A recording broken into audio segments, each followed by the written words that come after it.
नमस्कार मित्रों, क्या आपने कभी सोचा है कि जो आवाज़ अभी आपके भीतर चल रही है, जो हर समय कुछ ना कुछ बोलती रहती है, जो कभी भविष्य की चिंता करती है, कभी अतीत के घाव कुरेदती है, कभी किसी से तुलना करती है, कभी किसी से ईर्ष्या करती है, क्या वही वास्तव में आप हैं?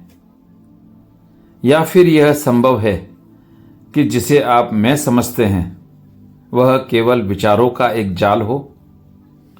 कृष्णमूर्ति कहते हैं, मनुष्य का सबसे बड़ा भ्रम यह है कि वह अपने विचारों को स्वयं समझ बैठा है, और जब तक यह भ्रम बना रहता है तब तक स्वतंत्रता केवल एक सपना बनी रहती है। आज हम कृष्णमूर्ति की अत्यंत गहन पुस्तक द नेटवर्क ऑफ थॉट की यात्रा शुरू करेंगे। यह कोई साधारण पुस्तक नहीं है।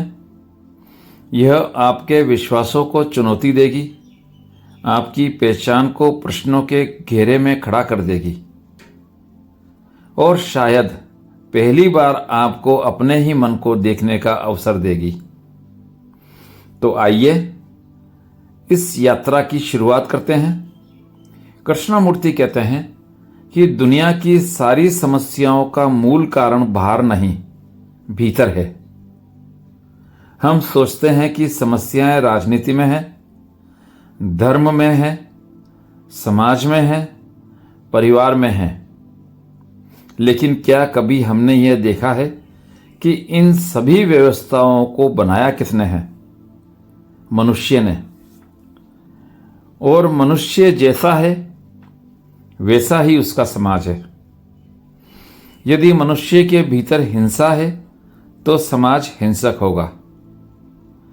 यदि मनुष्य के भीतर लालच है तो व्यवस्था लालची होगी। यदि मनुष्य के भीतर भय है तो धर्म भी भय पैदा करेगा। इसलिए समस्या बाहर नहीं है, समस्या उस मन में है जो बाहर की दुनिया को बना रहा है। लेकिन प्रश्न उठता है कि यह मन क्या है? हम पूरे जीवन मन का उपयोग करते हैं, सोचते हैं, योजनाएं बनाते हैं, निर्णय लेते हैं, सपने देखते हैं।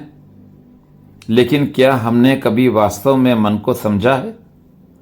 कृष्णमूर्ति कहते हैं, मन विचारों का संग्रह है और विचार स्मृति की प्रतिक्रिया है। यही वह बिंदु है जहां से पूरी पुस्तक शुरू होती है। मान लीजिए किसी ने बचपन में आपको अपमानित किया। वह घटना स्मृति बन गई। सालों बाद कोई वैसी ही बात कह देता है, तुरंत प्रतिक्रिया होती है, क्रोध पैदा होता है, दुख पैदा होता है। आप सोचते हैं कि यह वर्तमान की प्रतिक्रिया है, लेकिन वास्तव में प्रतिक्रिया अतीत से आ रही है। स्मृति प्रतिक्रिया कर रही है, विचार उसी स्मृति की आवाज है। इसलिए कृष्णमूर्ति कहते हैं कि विचार हमेशा पुराने होते हैं। विचार कभी नया नहीं हो सकता, क्योंकि वह हमेशा अतीत से जन्म लेता है। और इस बात को थोड़ा गहराई से समझिए। यदि विचार हमेशा अतीत से आता है तो क्या विचार कभी सत्य को पूरी तरह देख सकता है? नहीं, क्योंकि सत्य जीवित है, वर्तमान है, और विचार हमेशा बीते हुए कल से आता है। यही कारण है कि मनुष्य जीवन को सीधे नहीं देख पाता। वह जीवन को अपनी स्मृतियों के चश्मे से देखता है। आप किसी व्यक्ति को देखते हैं, लेकिन वास्तव में उस व्यक्ति को नहीं देखते।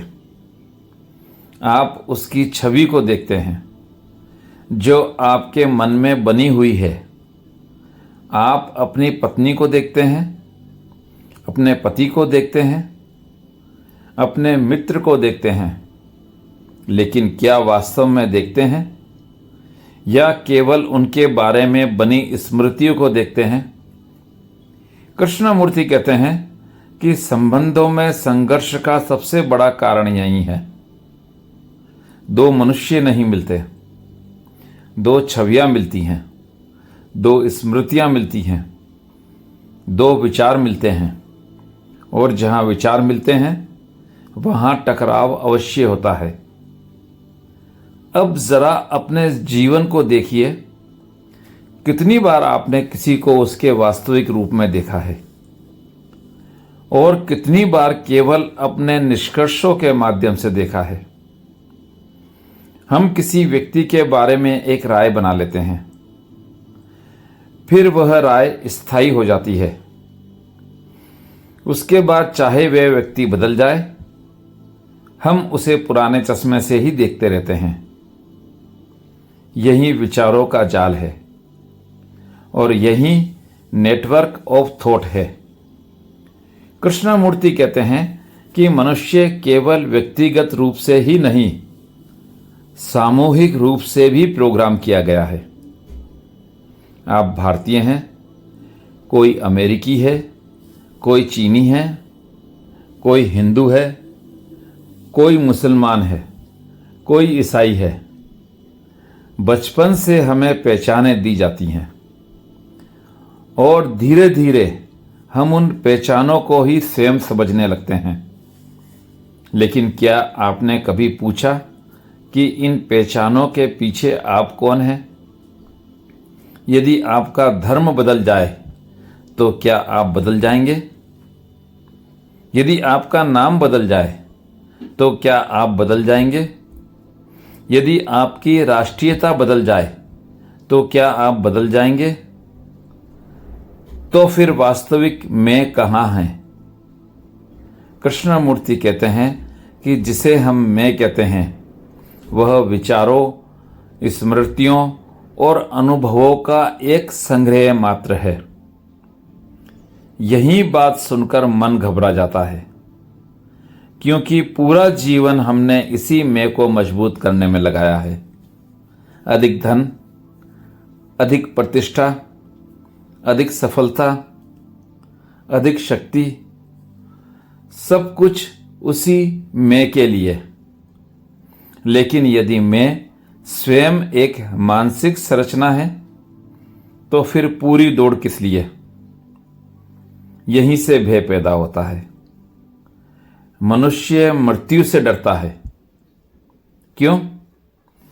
क्योंकि उसे लगता है कि उसका मैं समाप्त हो जाएगा। लेकिन यदि मैं विचारों का संग्रह है तो क्या वास्तव में कुछ समाप्त होगा या केवल स्मृतियों की एक कहानी समाप्त होगी?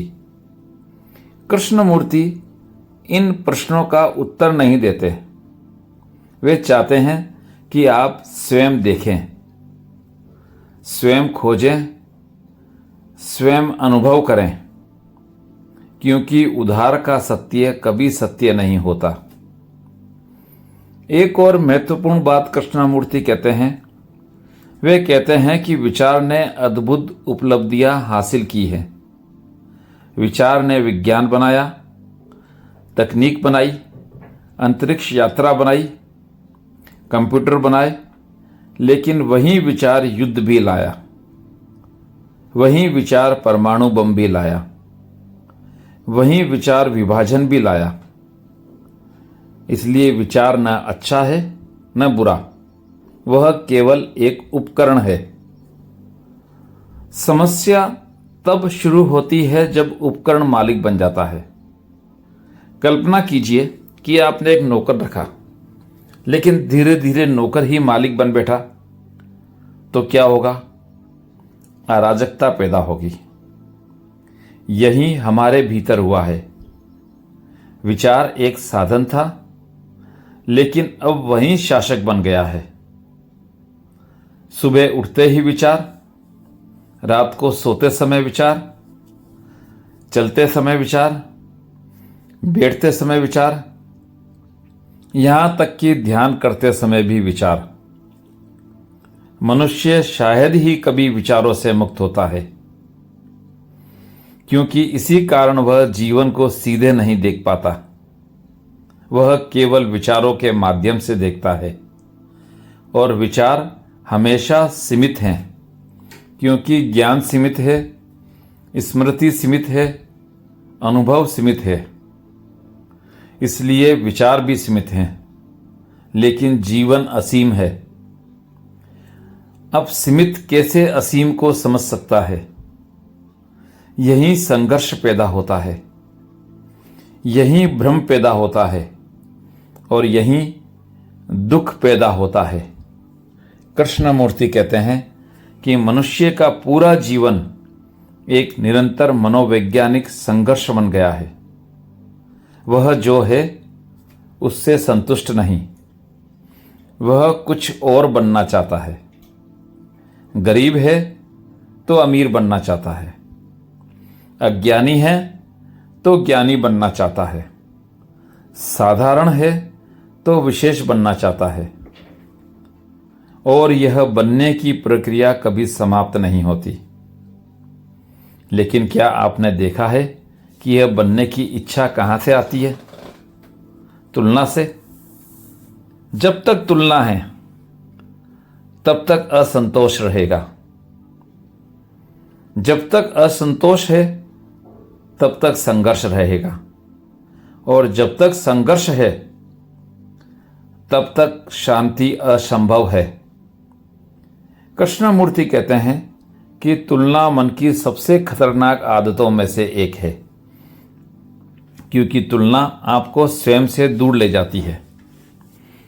आप कभी यह नहीं देखते कि आप क्या हैं, आप केवल यह देखते रहते हैं कि आपको क्या बनना चाहिए, और इसी दौड़ में पूरा जीवन निकल जाता है। यहीं से कृष्णमूर्ति हमें एक अद्भुत प्रश्न के सामने खड़ा करते हैं। क्या मन बिना तुलना के जी सकता है? क्या मन बिना किसी आदर्श के जी सकता है?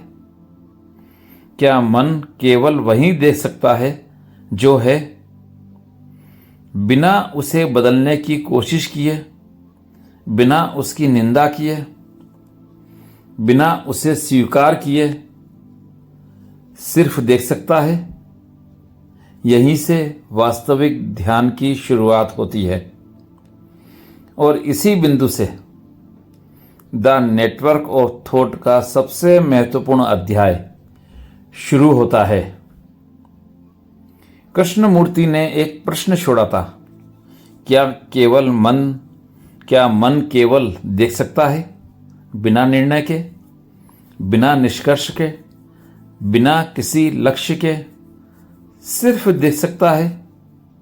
पहली नज़र में यह प्रश्न बहुत सरल लगता है, लेकिन यदि आप इसे थोड़ा गहराई से महसूस करें तो पाएंगे कि शायद पूरी जिंदगी में ऐसा एक भी क्षण नहीं आया जब हमने किसी चीज को बिना व्याख्या के देखा हो।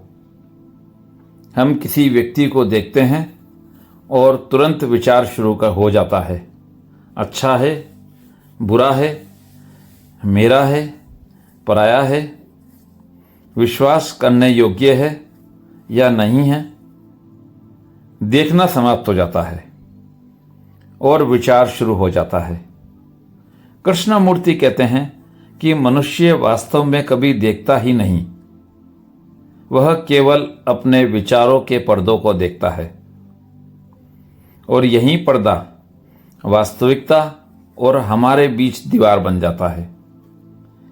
कल्पना कीजिए कि आपके कमरे की खिड़की पर मोटी धूल जमी हुई है।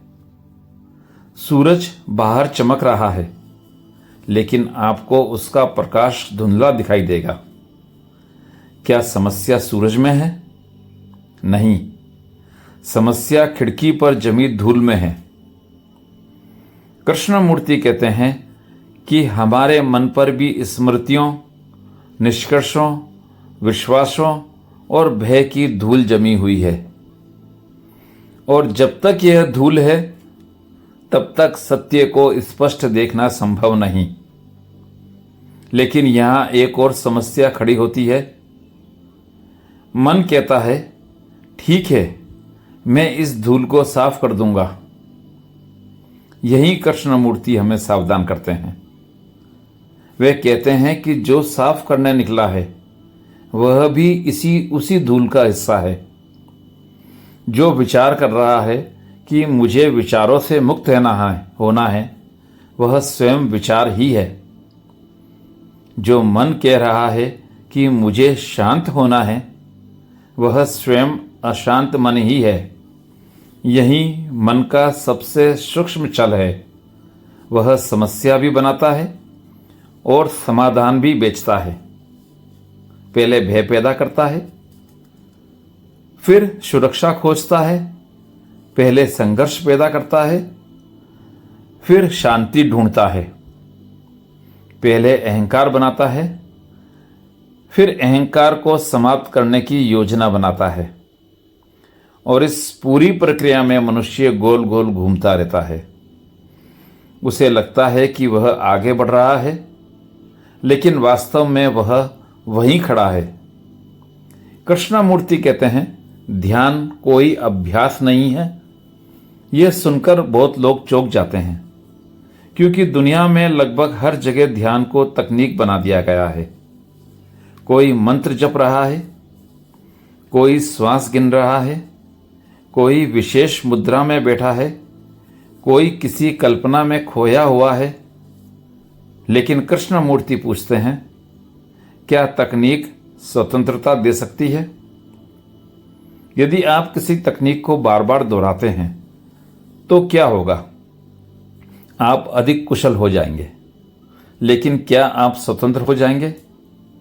कभी नहीं, क्योंकि तकनीक हमेशा दोहराव पैदा करती है, और जहां दोहराव है वहां जीवंतता नहीं हो सकती। ध्यान कोई विधि नहीं है। ध्यान एक जागृति है, एक सजगता है, एक ऐसी चेतना जिसमें मन स्वयं को देखना शुरू करता है, बिना किसी प्रयास के, बिना किसी लक्ष्य के, बिना किसी पुरस्कार की आशा के। कृष्णमूर्ति कहते हैं कि मनुष्य का सबसे बड़ा भय अकेलेपन का है। इसलिए वह लगातार किसी न किसी सहारे की तलाश करता है। कभी संबंधों में, कभी धर्म में, कभी भगवान में, कभी सफलता में, कभी धन में, कभी मनोरंजन में। लेकिन क्या आपने देखा है कि जब आप पूरी तरह अकेले होते हैं तब भीतर एक अजीब बेचैनी उठती है।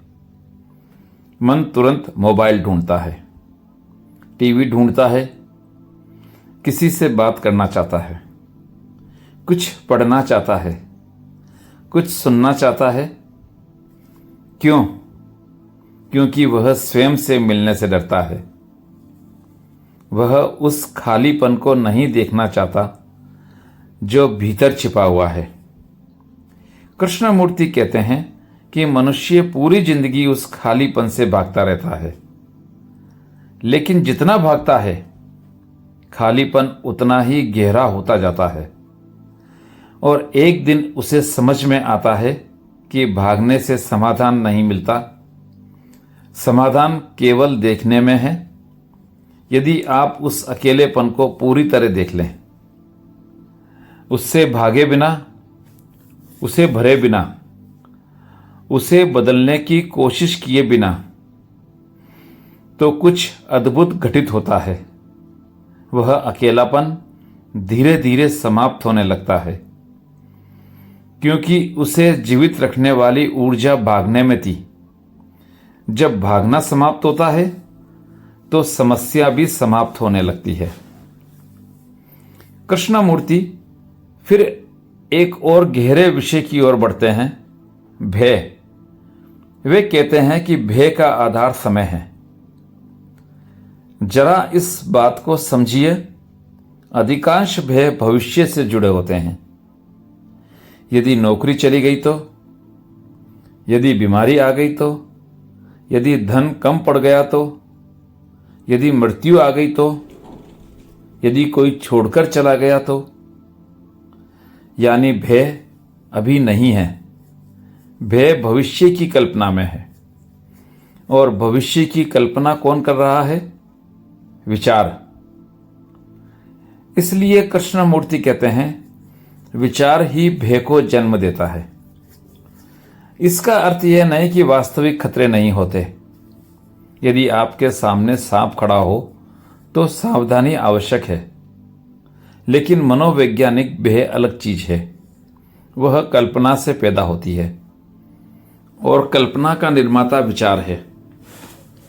इसीलिए जब तक विचार की प्रक्रिया को नहीं समझा जाएगा, भय से मुक्ति संभव नहीं।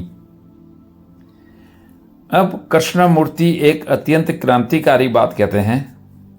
वे कहते हैं पर्यवेक्षक ही पर्यवेक्षित है। Observer is the observed. यह उनकी शिक्षाओं का सबसे प्रसिद्ध और सबसे गहरा कथन है। आमतौर पर हम सोचते हैं मैं क्रोधित हूं। इसका अर्थ हुआ कि मैं और क्रोध दो अलग अलग चीजें हैं। लेकिन कृष्णमूर्ति कहते हैं क्या वास्तव में ऐसा है?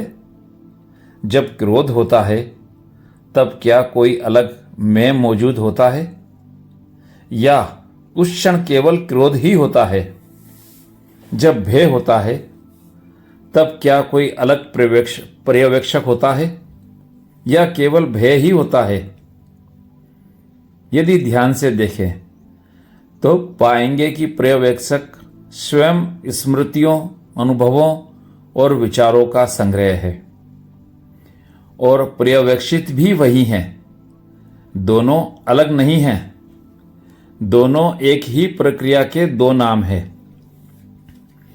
जब यह बात गहराई से समझ में आती है तब भीतर एक अद्भुत परिवर्तन होता है। संघर्ष समाप्त होने लगता है, क्योंकि अब लड़ने वाला और जिससे लड़ाई हो रही थी वे अलग अलग नहीं रह जाते।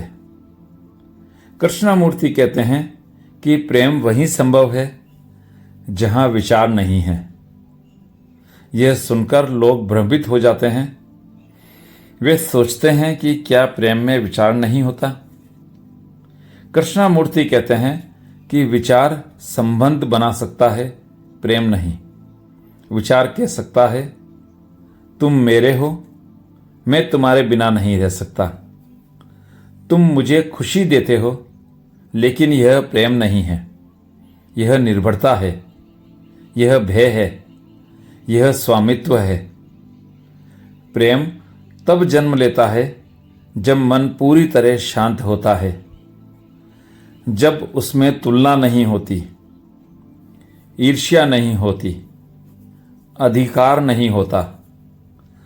तब जो बचता है वही प्रेम है और वही करुणा है। कृष्णमूर्ति कहते हैं कि मनुष्य सदियों से स्वतंत्रता खोज रहा है, लेकिन वह गलत दिशा में खोज रहा है। वह सोचता है कि स्वतंत्रता का अर्थ है जो चाहो वह करो, लेकिन यह स्वतंत्रता नहीं है। यदि आपकी इच्छाएं ही आपको चला रही हैं तो आप स्वतंत्र कैसे हुए? यदि आपके भय निर्णय ले रहे हैं तो स्वतंत्रता कहाँ है? यदि आपके विश्वास आपको नियंत्रित कर रहे हैं तो स्वतंत्रता कहाँ है?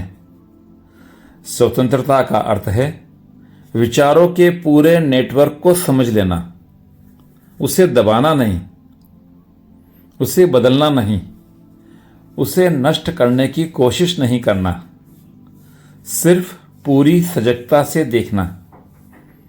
क्योंकि जो पूरी तरह देखा जाता है वह समाप्त हो जाता है, और जो अधूरा देखा जाता है वही बार बार लौटता है। और अंत में कृष्णमूर्ति हमें किसी निष्कर्ष पर नहीं पहुंचाते। वे कोई सिद्धांत नहीं देते, कोई दर्शन नहीं देते, कोई नया विश्वास नहीं देते।